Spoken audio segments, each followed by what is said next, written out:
सूरज की पहली किरण जब पूर्व दिशा के नीले आकाश से झांकती थी तो सौरगर के छोटे से गांव गंधवती की मिट्टी पर सुनहरी चादर बिछ जाती थी। उस रोशनी में ओस की बूंदें मोती सी चमकतीं और फूलों की महक चारों ओर फैल जाती। उसी बगिया के बीचों बीच एक झोंपड़ी थी। फूस की छत, मिट्टी की दीवारें और सामने लगे असंख्य फूलों के पौधे, गुलाब, चंपा, बेला, रातरानी और मौसमी फूलों की कतारों के बीच एक नाजुक सी लड़की झुकी हुई थी। उसका नाम था मालिनी। उसकी बड़ी बड़ी आंखें सुबह की धूप में चमक रही थीं, जैसे किसी कमल पर ओस की बूंदें ठहरी हों। लंबे काले बाल हवा में झूलते हुए उसके गालों से टकराते और वह मुस्कुराकर उन्हें पीछे कर देती। उसके हाथों में टोकरी थी, फूलों से भरी टोकरी। दादी, देखो न, आज चंपा के फूल कितने खिले हैं। मंदिर में इनकी माला सबसे पहले ले जाऊंगी। वह चहकती हुई बोली। अंदर से आवाज आई, अरे धीरे बोल बेटी, ये फूल भी तेरे स्वर की मिठास से खिल उठते हैं। यह थी देवकन्या, मालिनी की वृद्ध दादी। सफेद बाल, झुर्रियों में भरा चेहरा, लेकिन आंखों में गहराई, मानो उम्र ने शरीर को झुकाया हो, आत्मा को नहीं। देवकन्या कभी राजमहल में फूल सजाने वाली राजमालिनी थी, पर एक षड्यंत्र में फंसकर उसने महल छोड़ दिया था। तब से वह इस छोटे गांव में आ बसी और अब वही कला अपनी पौत्री को सिखा रही थी। मालिनी ने झोंपड़ी के पास लगे बर्तनों से पानी लिया और पौधों को सींचने लगी।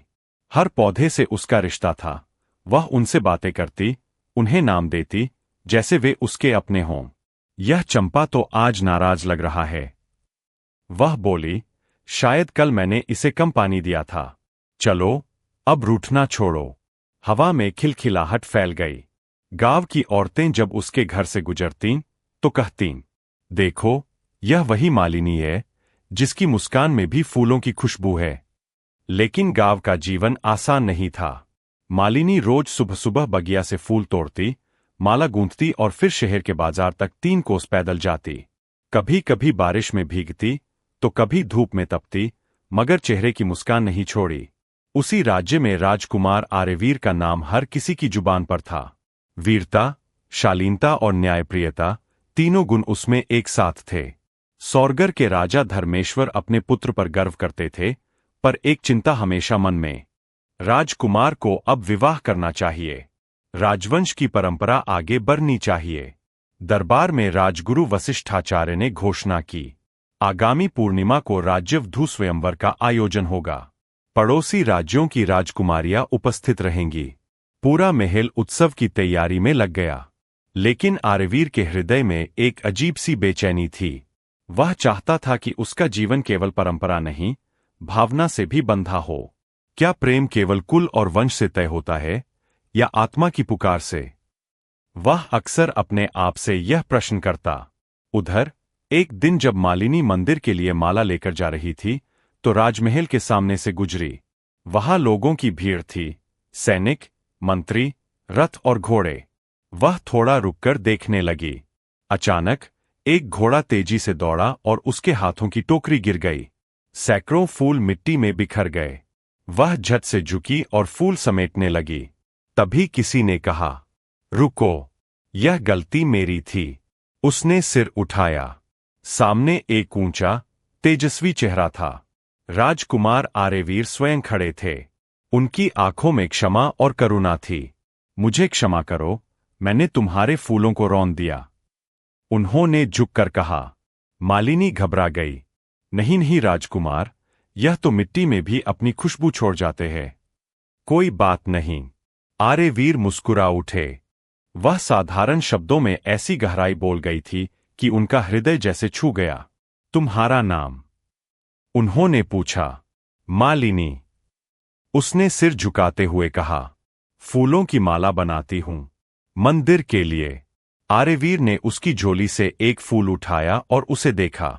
अगर यह फूल तुम्हारे हाथों से निकला है तो पूजा इससे ही होगी। मालिनी के गाल लाल हो गए। वह कुछ कह न सकी। राजकुमार ने फूल अपने हृदय से लगाया और चले गए। उस रात मालिनी सो न सकी। हर बार आंखें बंद करती तो वही चेहरा सामने आ जाता। वह शांत, तेजस्वी और करुणा से भरी आंखें। दूसरी ओर राजकुमार आर्यवीर भी बेचैन थे।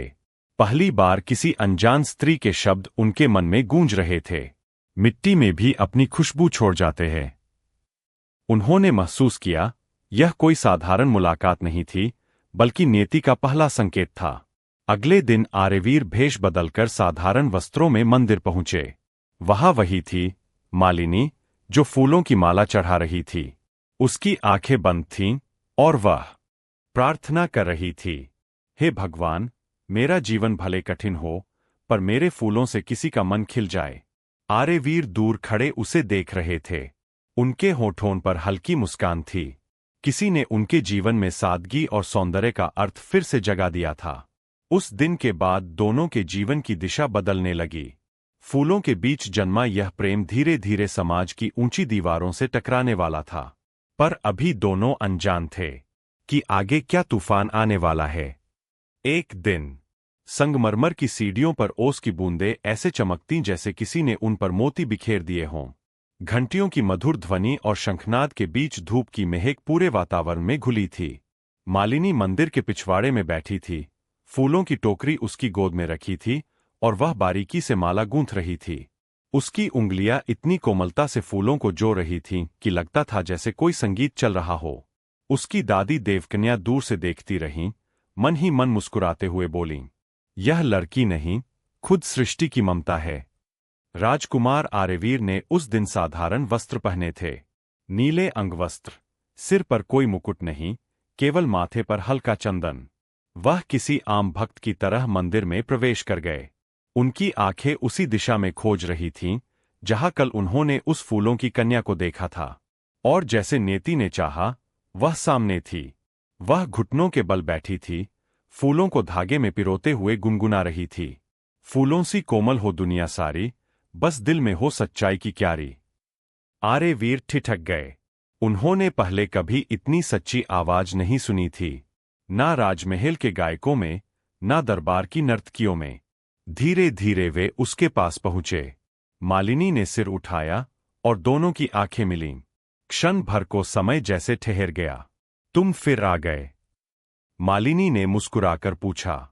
शायद भगवान ने भेजा है मुझे एक अधूरी पूजा पूरी करने, आर्यवीर ने कहा। और वह पूजा क्या है? जिसमें दिल सच्चा हो और फूल तुम्हारे हाथों से बने हों। मालिनी हंस पड़ी। उसकी हंसी में फूलों की झंकार थी। राजकुमार, आप राजसी है, मैं तो एक गरीब फूल बेचने वाली। मत कहो ऐसा, आर्यवीर बोले। राजसी होने से कोई बड़ा नहीं होता, सच्चा होने से होता है। उसके बाद दोनों ने मिलकर भगवान को फूल चढ़ाए। पहली बार दोनों के हाथ एक साथ एक दीपक थामे हुए थे। दीपक की लौ में उनके चेहरे की झलक जैसे किसी अदृश्य बंधन की गवाही दे रही थी। पूजा के बाद दोनों मंदिर के पिछवाड़े वाले बाग में बैठ गए। हवा में बेला और रातरानी की खुशबू थी। तुम्हें फूल इतने प्रिय क्यों हैं? आर्यवीर ने पूछा। क्योंकि ये बिना कुछ कहे सबका जीवन महका देते हैं। मालिनी बोली। ये गरीब हों या अमीर, सबके घरों में समान रूप से खिलते हैं। इनमें कोई भेदभाव नहीं। आर्यवीर कुछ देर चुप रहे, फिर बोले, काश इंसान भी फूलों जैसा हो पाता।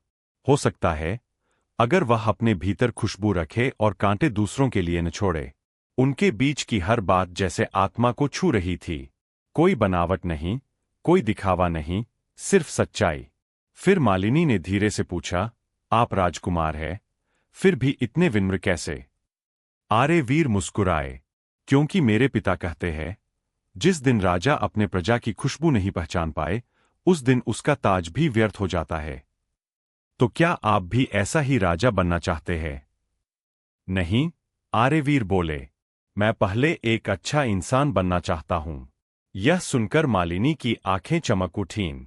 वह बोली, अगर सारे राजा ऐसे होते, तो शायद दुनिया में कोई आंसू नहीं होता, लेकिन उनकी मुलाकात पर मंदिर के पुजारी और कुछ नगरवासी नजर रख रहे थे। कई लोगों ने यह खबर फैलानी शुरू कर दी। राजकुमार किसी गरीब लड़की से मिलने आते हैं। जब यह बात राजमहल पहुंची, तो राजा धर्मेश्वर ने क्रोध में दरबार बुलाया। यह क्या सुन रहा हूं, आर्यवीर? एक फूल बेचने वाली से तुम्हारी निकटता। आर्यवीर शांत स्वर में बोले, वह साधारण नहीं, अत्यंत सच्ची आत्मा है, पिता। परंपराएं तोड़ना सच्चाई नहीं कहलाती। राजगुरु वशिष्ठाचार्य बोले, राजकुमार का विवाह केवल राजवंश की मर्यादा में होना चाहिए। आर्यवीर ने कहा, मर्यादा वही है जो मनुष्यता को गिराए नहीं, उठाए। दरबार में सन्नाटा छा गया। राजा ने आदेश दिया, अब तुम उस लड़की से नहीं मिलोगे। राज्यवधू स्वयंवर की तैयारी करो। लेकिन आर्यवीर का मन अब महल में नहीं लगता था। रात होते ही वह महल की दीवारों से निकलकर फिर मंदिर पहुंच गया।